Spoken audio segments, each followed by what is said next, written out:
would say to Big Tish, when I warned her several months ago that we're going to put her fat ass in prison, I think that's actually going to come true. Because I refuse to surrender my rights. Because I've been trained by adversity. I'm not afraid of no president. Donald Trump, we're ready for you. We're coming for you.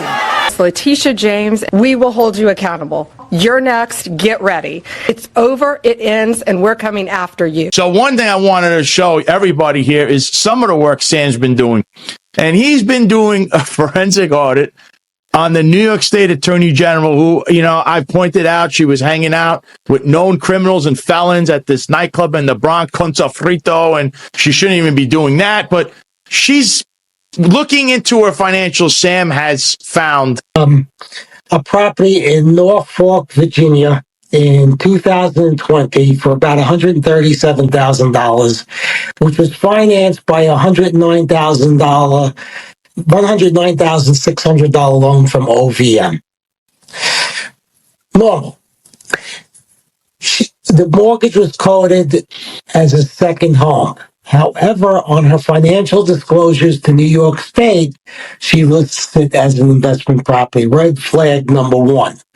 Red flag number two is that mortgage does not show up on her disclosures to New York State. It simply vanishes. It doesn't exist according to her disclosures in New York State.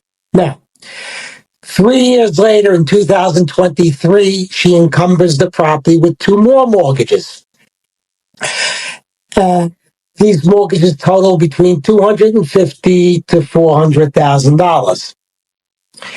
Those two mortgages show up on the New York State filings, but they don't show up on the title reports. In other words, it could be that she borrowed the money, but who gives a secured, unrecorded mortgage? It just doesn't make sense.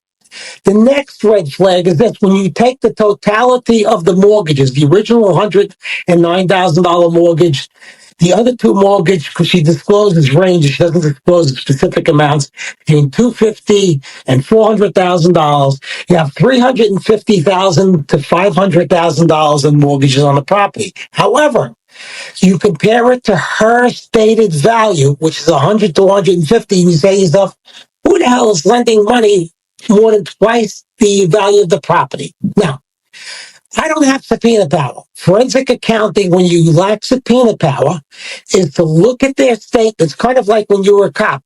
Anything you say can and will be used against you. Yeah. Same thing. I'm using her statements, her assertions against her. And I'm showing that whatever she says does not add up to everything else. So there's certainly a discrepancy, and if anything, if no one would investigate, this would be a state violation or also a federal violation? Because I see there's two different, because it's a campaign finance and there's also the title. So there's two different. I'm not an attorney, but I would say to you, in my court, she is committing fraud, in my opinion. I see. So she's definitely on terrible grounds. And I've seen, but then again, the legalities, I'm not an attorney. It's just my opinion.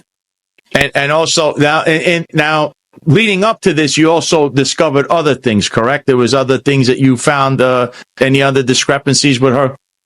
Well, she has a home in Brooklyn. Okay. It's for family. She purchased it around 2000 when real estate values were relatively low compared to today. And as normal, the value has gone up, as every other home in Brooklyn. The problem is, in 2021, she valued the home between $2.25 to $2.5 million. In 2022, she valued the home between $3.25 to $3.5 million, almost a 40% spike in 1 year. At the time, she took additional mortgages on the property. Okay, but here is where it gets interesting.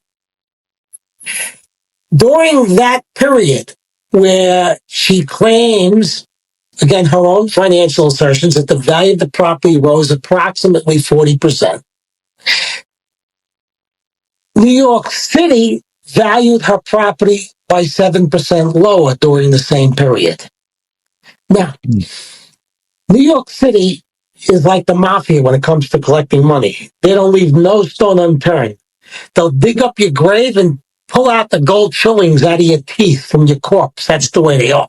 They don't give ice in the winter. So my point is that how can the property go up 40% in value while New York City is assessing it 7% lower than the previous year?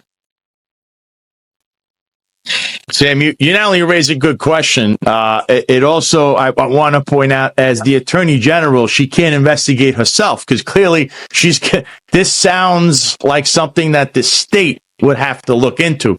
And this sounds like something the federal government would have to look into because there's something cool under the statutes, because I pled guilty to it, I know. It's called mail and wire fraud, using the instrumentalities of interstate commerce to send a false statement, to send false statements. And in this case, it is within the realm of the federal government because this is on the internet. This is these assertions are available across straight lines, etc. Well, again, I'm not an attorney. I could be a little bit off on the law, but the reality is I'm not off on the numbers, and I'm not off on the inconsistencies. No, you're the people's comptroller. I'm being honest with you. That's your nickname in the hood. We'll say you're the people's comptroller. I think this not only needs to be investigated. It's funny to me how she said that President Trump committed the same violation she actually did commit, whereas President Trump did not commit that violation. Because I have not followed that case very closely because I'm more of a my head is in the numbers kind of a guy. Yeah, but people have brought up that there are similarities, and I leave to you to opine on. No, I tell you, listen. You are God's gift to numbers because without you, nobody would have found it. Everybody would have just continued on. And when Letitia James was I say she was in front of that courthouse acting crazy. And it's funny that you did put a post out. She should actually be worried about her own criminality instead of worrying about Elon Musk and Doge, because you should actually be working for the Doge in the state of New York, because I'm sure you could dig up even more bones that she's buried as far as all her finances, because this sounds like a soon-to-be investigation. That's what it sounds like to me, Sam. I think you're a genius, you know? I'm just a retired crook, and I don't want to work for Doge. I just want to be a lone wolf, answerable to myself, and do whatever I need to do to get things done. If Doge wants to take the work that I do and bring it to a different level, if the Justice Department wants to subpoena people, that's for them to do. Me, I'm just going to go through the numbers and keep on keeping on. And if the federal government doesn't do anything about it, I hate to say it to you, shame on them. And go with Letitia James, built her career largely or solely on targeting President Trump. Now she's facing a criminal referral for potential mortgage fraud herself. How damaging is this level of hypocrisy? And, and does it underscore the political nature of the attacks on President Trump? I'll put my old Article 3 project hat back on. A3P's founder, Mike Davis, has had quite a bit to say about Big Tish, about Letitia James, and the lawfare that she leveled against President Trump. She was one of the biggest antagonists among many, like Fani Willis and all of these Democrats who were trying to weaponize the judicial system against President Trump. And now she's using the same term, saying that she's going to stand up to President Trump as he attempts to weaponize his DOJ against her. I think the American people will see through this. I think the people of New York State will also see through this. This isn't just a one-off. There are multiple instances where she has falsified documents to receive better mortgage terms. I mean, this goes all the way back to her listing her father as her husband to get a reduced mortgage rate years ago. Yeah. And then she's also got an apartment complex, I believe, in New York City, where she's listing it as only 4 units. It was actually 5 to receive a reduced mortgage rate. And then this house in Virginia, she's claiming as her primary residence, although it's 300 miles away from her office in New York City. So there's a lot of evidence here that I think that Pam Bondi and the DOJ will be able to look towards. And I'll use her words against her. Tish James, nobody's above the law. I love it. Yeah, and she certainly tried to abuse the law and weaponize it. So, given your work with Article 3 Project, what are the implications when a state's top law enforcement officer face such serious allegations? Could this be a turning point for accountability? She needs to be held to a higher standard. We expect that from our public officials, but especially since she was putting President Trump under all of this scrutiny.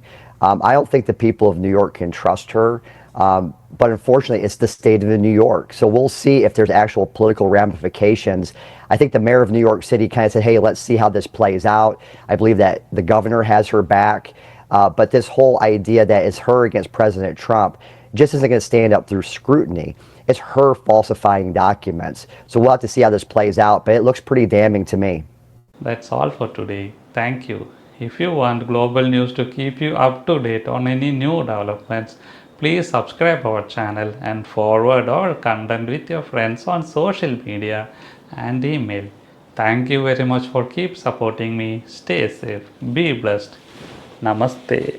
Thank you. God bless you. And God bless America.